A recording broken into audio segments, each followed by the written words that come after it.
Let's talk about electrical actuators. Electrical actuators are defined as devices that essentially convert electrical energy to kinetic energy or mechanical energy. The first and simplest form of an electrical actuator is the solenoid.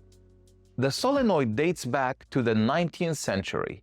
It entails a coil of wire wrapped around a cylindrical core.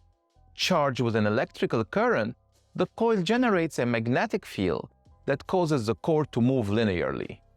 The most commonly used type of electrical actuator is the electric motor.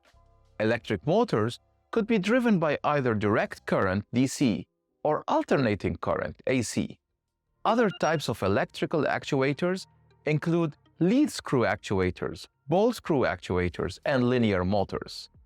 Electrical actuators have a wide range of applications in manufacturing, including conveyor systems, CNC machines, robotics, automation, packaging machinery, and so on. And that's what electrical actuators are.